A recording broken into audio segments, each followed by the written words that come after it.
જે મહાન પ્રતાપી રાજા થયા, એક વખત આખી દુનિયા જીતી અને પછી પૃથ્વીને જ આખી દાન આપી દીધી છે, માત્ર પહેરેલા કપડા રાખ્યા. આવું મહાન કર્મ કર્યું એટલે ત્યારથી એ સૂર્યવંશનું નામ રઘુવંશ થયું છે.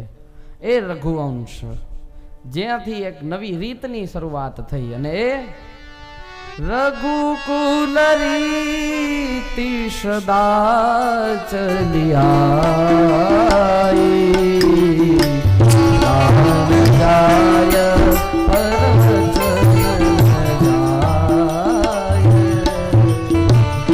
रघुकुल रीत सदा चलियाई जय हो प्राण जाए पर वचन न जाए. એ રઘુ રાજાના પુત્ર થયા છે અજના પુત્ર દશરથ, અને દશરથને 3 રાણીઓ, એમાંથી એકેયને સંતાન નહીં. દશરથ રાજા ગુરુજી પાસે ગયા છે, ગુરુજી પાસે જઈને કહે કે ગુરુજી મારે સંતાન નથી, હું શું કરું? ગુરુજી એક આજ્ઞા કરી, પુત્રકામેષ્ટિ યજ્ઞ કર્યો છે ને એ પુત્રકામેષ્ટિ યજ્ઞમાં સ્વયં અગ્નિનારાયણ ચરુનો પ્રસાદ લઈ અને પ્રસન્ન થઈ એ દશરથ રાજાને અર્પણ કરે છે. દશરથ રાજા એ પ્રસાદનો સ્વીકાર કરે, ગુરુજી પાસે જઈ આજ્ઞા પ્રમાણે એના 2 ભાગ કરે છે. એક કૌશલ્યા માને આપે ને બીજો અડધો ભાગ હતો એમાંથી બીજા 2 ભાગ કરી એક સુમિત્રાને ને કૈકેયીને આપે છે. આમ 3 રાણીઓને પ્રસાદ આપ્યો. કૈકેયીને બધાથી છેલ્લે પ્રસાદ મળ્યો, એને ખાધો નહીં, એને આમ સાઈડમાં રાખી દીધો કે આમ થોડી ચાલે, અહમ હતો એમને. અને ત્યારે એક સમડી આવી પ્રસાદ લઈ જાય છે. આ બાજુ કૌશલ્યામાં અને સુમિત્રામાં થોડોક પ્રસાદ એ કૈકેયીને આપે છે. 3 રાણીઓ પ્રસાદ લઈ પરમાત્માની કૃપાથી 3 રાણીઓને હવે સારા દિવસો જતા ગયા છે. સમય રેતા દશરથ રાજા હવે પ્રસન્ન થવા લાગ્યા છે અને દશરથ રાજાને સ્વપ્નમાં પરમાત્મા સ્વયં પ્રગટ થઈ અને કહે છે કે હે રાજન, હું તમારા ઘરે એક બાળક રૂપે અવતરવાનો છું. દશરથ રાજા ગુરુજી પાસે જાય. ગુરુજી કહે કે સ્વપ્ન ક્યારે આવ્યું? કહે સવારના પોરમાં બ્રહ્મ મુહૂર્તમાં. રાજા, તો હવે તૈયારી કરો, સાચેમાં જ પરમાત્મા પધારવાના છે. બરોબર 3 રાણીઓ સગર્ભા અવસ્થામાં થયા છે. આ બાજુ સૌથી પહેલા કૌશલ્યામાં સગર્ભા થયા છે. અને ત્યારે સમય વીતતા જોગ લગન ગ્રહ 12 તિથિ સકલ ભય અનુકૂલ ચર અરુ અચર હર્ષ જુત રામ જન્મ સુખ મૂલ. એમ પરમાત્મા શ્રી રામના જન્મનો હવે સમય નજીક આવ્યો. જોગ લગન ગ્રહ 12 તિથિ નક્ષત્ર એ બધું પોતપોતાના સારા જગ્યાએ સ્થાનમાં આવી ગયું છે. અને બરોબર માસો વીતતા ગયા. કાર્તક મહિનો, માગશર, જેઠ, અષાઢ, શ્રાવણ, ભાદરવો, આ મહિનાઓ વીતતા બરોબર ચૈત્ર માસ આવ્યો છે. ચૈત્ર માસ 9મી તિથિ અને પાછી શુક્લ પક્ષ. 9મી તિથિ મધુમાસ પુનીતા. तिथि मधुमास पुनीता शुक्ल पक्ष अभिजित हरिप्रीता. 9મી તિથિ આવી છે, મધુમાસ એટલે કે ચૈત્ર મહિનો આવ્યો છે, શુક્લ પક્ષ. અને તે સમયે બરોબર આ બ્રહ્મ મુહૂર્ત નો સમય થયો છે. મહારાજ 12:45 એટલે અભિજીત મુહૂર્ત નો સમય. અને જો અત્યારે પણ આપણે જ અભિજીત મુહૂર્ત ની અંદર છીએ. આજે આ ગુંદિયાળી ની અંદર પણ ભગવાન રામજી લલ્લાનું પ્રાગટ્ય થવાનું છે આ ભાગવત કથા દરમિયાન. અને બરોબર આ અભિજીત મુહૂર્ત ની અંદર તે સમયે કેવી સ્થિતિ થઈ અયોધ્યામાં? તો કહે છે શીતલ મંદ સુગંધ બહિમાઉ हर्षित सुत संतन गगन बरमा शंकुल सुरजूथा गावहि દેવતાઓ ઋષિ મુનિઓ બધા અયોધ્યાની અંદર પધારવા લાગ્યા છે. ઉપરથી ગંધર્વ ગંધર્વો કિન્નરો અપ્સરાઓ આકાશ માર્ગમાંથી હવે રાહ જોએ છે કે બરોબર પરમાત્માનું પ્રાગટ્ય થાય અને અમે એમના દર્શન કરીએ. દેવતાઓ બધા આકાશ માર્ગમાં રહી ગયા છે. આ બાજુ બરોબર કૌશલ્યામાના ગર્ભની અંદર તેજથી આખો કક્ષ ચળકડી રહ્યો છે, એકદમ ચમકી રહ્યો છે. અને તે સમયે બરોબર ચૈત્ર માસ શુક્લ પક્ષ નવમી તિથિ અયોધ્યાનું સ્થાન અને ત્યાં જ અભિજીત મુહૂર્તમાં પરમાત્મા શ્રી રામ મહારાજનું પ્રાગટ્ય થાય છે. બોલીએ રામજી મહારાજ કી જય. ભગવાન રામ કૌશલ્યામાને ત્યાં કક્ષમાં પ્રગટ થયા છે. પ્રગટ થયા, ચતુર્ભુજ સ્વરૂપ છે, હાથમાં શંખ ચક્ર ગદા પદ્મ છે. અને ત્યારે કૌશલ્યામાં બે હાથ જોડી અને ભગવાન રામજીની સ્તુતિ કરે છે. અને એ સ્તુતિ આ બાજુ રામચરિત માનસની અંદર તુલસીદાસજી મહારાજ વર્ણવે.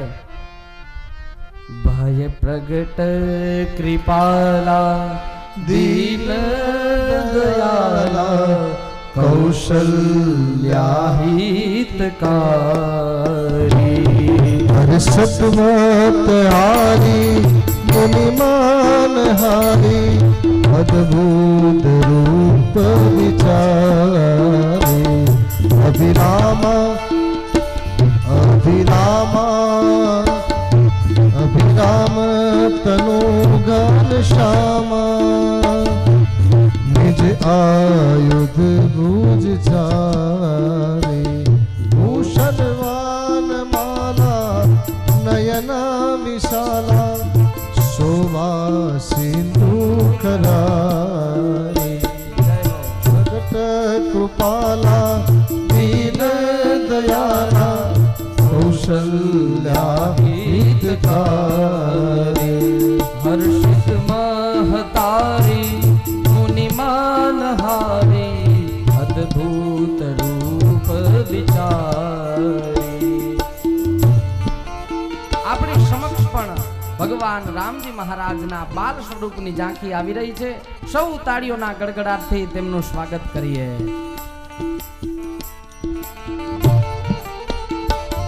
લોચનય વિરામા તનુ ઘન શ્યામા નિજ આયુધ ભુજ તારી ભૂષણ બન માલા નયન વિશાલા શોભા સિંધુ ખરારી કહ તુઈ કર જોરી અસ્તુરી તોરી કેરી વિધિ કરો અનંતા માયા ગુણ જ્ઞાના નીત યમાના વેદ પુરાણ ઘનતા કરુણા સુખ સાગર સબ ગુણ આગર જે ગાવે શ્રી સંતા શુભ મહિત લાગી જનયન રાગી ભયો પ્રગટ શ્રી કરતા બ્રહ્માંડ નિકાયા નિર્મિત માયા રોમ રોમ પ્રતિવેદ કરે નમઃ વાસી यह भाषी रमति स्थिर रहे जब जाना प्रभु मुस्काना चरित कहत विधि कीने कहे कहीं कथा सुनाए हाथ बुझाए जे प्रकार सुख प्रेम रहे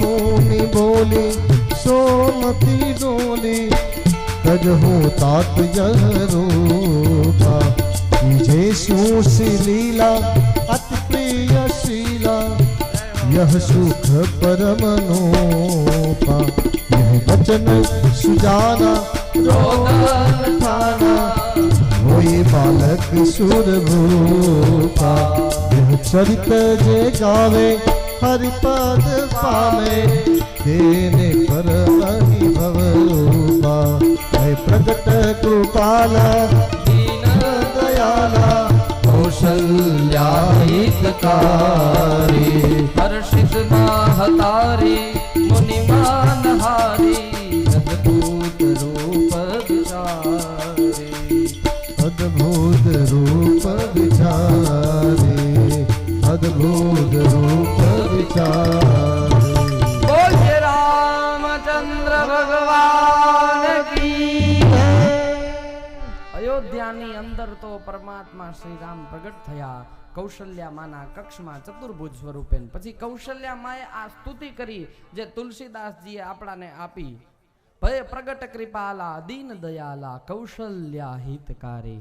પ્રભુ આપ મારા હિત માટે થઈ પ્રગટ થયા છો।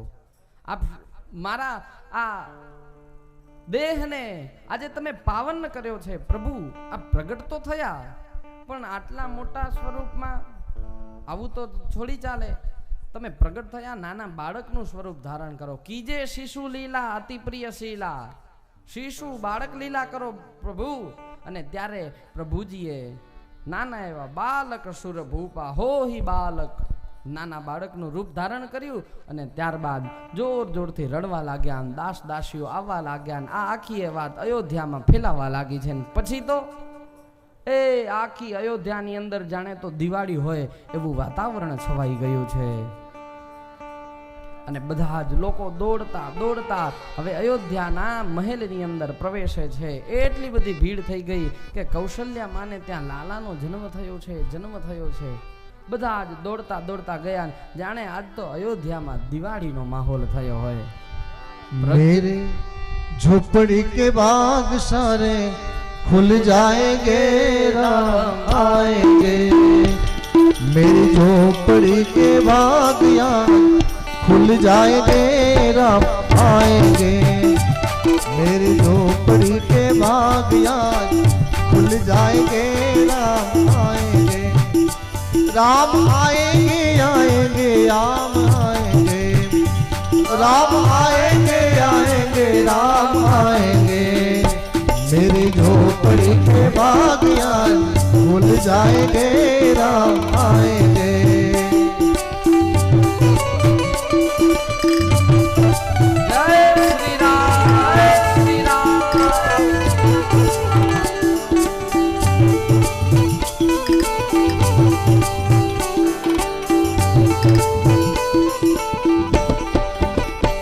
राम आएंगे तो अंगना सजाऊंगी।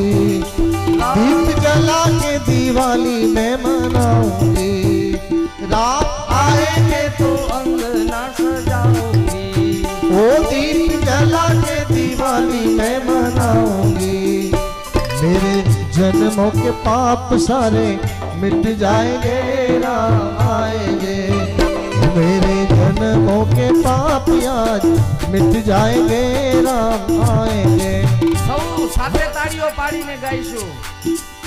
ओ हम कथा सुनाए राम सकल गुणगान की। ये रामायण है पुण्य कथा श्री राम की। ये रामायण है पुण्य कथा श्री राम। राम आएंगे आएंगे राम आएंगे। राम आएंगे आएंगे राम आएंगे। मेरे झोपड़ी के बाग आज खुल जाएंगे राम आएंगे। मेरे झोपड़ी के बाग आज खुल जाएंगे राम आएंगे। आप सौ गुंदियारी वासियों ने राजगौर समाज ने राम जन्म की बधाई हो, बधाई हो, बधाई हो।